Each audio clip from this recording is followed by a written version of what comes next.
The afternoon rush had just begun when Maya Johnson adjusted her name tag and smiled at the next customer in line. At 28 years old, Maya worked as a cashier at a busy supermarket on the edge of the city. The pay barely covered rent for the small apartment she shared with her younger brother, but she never complained. Since their mother had passed away years earlier, Maya had become both sister and parent, working every extra shift she could. "Have a wonderful day," she said warmly to every customer, whether they smiled back or ignored her completely. Her kindness had become famous among regular shoppers. What Maya didn't know was that one ordinary Tuesday would change her life forever. Near closing time, an elderly woman entered the store. She wore a simple beige coat, comfortable walking shoes, and carried herself with quiet dignity. Nobody recognized her because she never dressed like someone from a wealthy family. Her name was Eleanor Whitmore. She happened to be the 82-year-old mother of billionaire businessman Daniel Whitmore, though she rarely mentioned it. She preferred shopping alone, believing it reminded her of simpler times. As Eleanor slowly pushed her shopping cart toward Maya's checkout lane, she suddenly stopped. Her hand reached for her chest. Her breathing became shallow. The color drained from her face. Customers looked around nervously, unsure what to do. Some stepped backward, others simply stared. Maya immediately noticed something was terribly wrong. Without thinking about store policy or the growing line behind her, she rushed around the register. "Ma'am, can you hear me?" Eleanor nodded weakly before collapsing onto the floor. Someone shouted, "Call an ambulance." Maya knelt beside the elderly woman. Years earlier, while caring for her sick mother, Maya had completed a basic first aid course offered by a local community center. She remembered every lesson. She checked Eleanor's breathing, kept her calm, loosened her scarf, and asked another employee to bring the store's emergency medical kit. "Stay with me," Maya whispered gently. "You'll be okay." The ambulance arrived within minutes. The paramedics later told Maya that her quick actions had likely prevented the situation from becoming much worse. As Eleanor was placed onto the stretcher, she reached for Maya's hand. "Thank you, my dear." Maya simply smiled. "I hope you feel better soon." She thought that was the end of the story. She was wrong. The next morning, Maya was called into the manager's office. Her manager, Mr. Collins, looked uncomfortable. "We've received several complaints." "Complaints? You left your register unattended." Maya blinked in disbelief. "There was a medical emergency." "I understand, but customers were waiting." One shopper claims they abandoned their groceries because the line became too long. Maya stared silently. Company policy requires cashiers to remain at their stations unless instructed otherwise. But someone could have died. Mr. Collins sighed. "My hands are tied." He slid an envelope across the desk. "I'm terminating your employment effective immediately." Maya felt her heart sink. She packed her belongings quietly.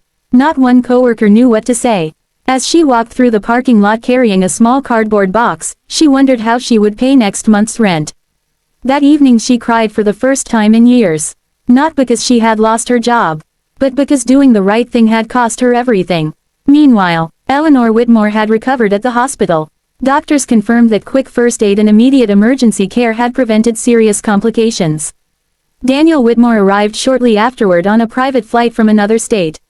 He sat beside his mother's hospital bed. "What happened?" Eleanor smiled softly. "A young cashier saved my life." She described everything. How the young woman ignored the crowd. How she spoke calmly. How she never asked who Eleanor was. How she simply chose kindness. Daniel listened carefully. Then he asked one question. "What's her name?" "Maya Johnson." The following morning, Daniel decided to visit the supermarket personally. Store employees immediately recognized the billionaire from television interviews. Mr. Collins hurried over with his brightest smile.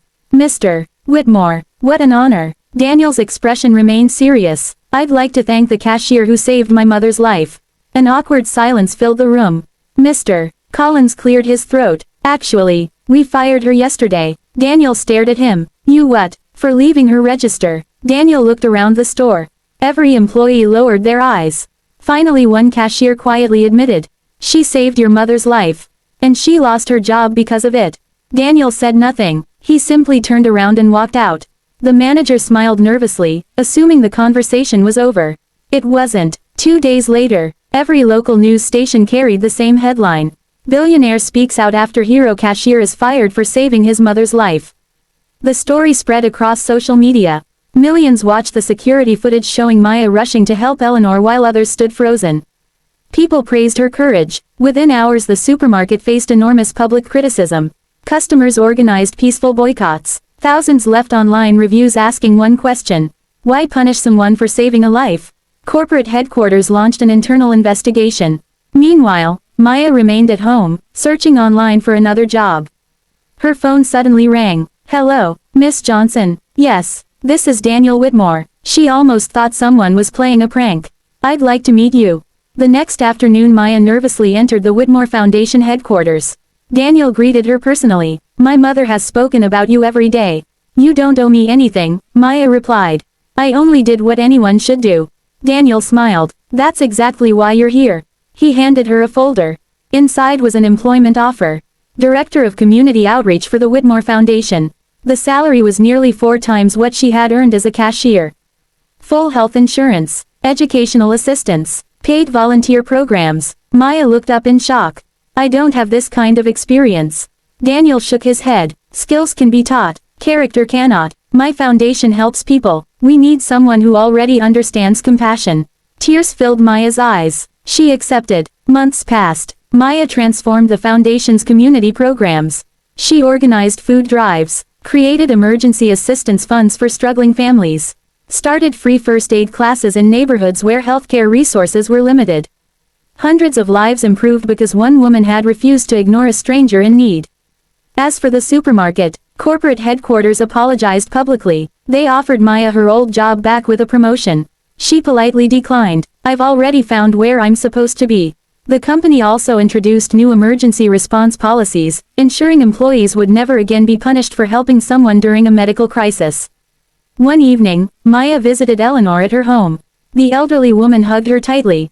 "You saved my life." Maya smiled. "You changed mine too." Eleanor gently shook her head.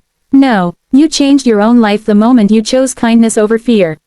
Years later, Maya often spoke at schools and community events. She always ended her talks with the same message. Success isn't measured by money. It's measured by the choices you make when nobody is watching. Kindness may not reward you immediately. In fact, sometimes it seems to cost you everything. But true kindness has a way of finding its way back, often in ways you could never imagine.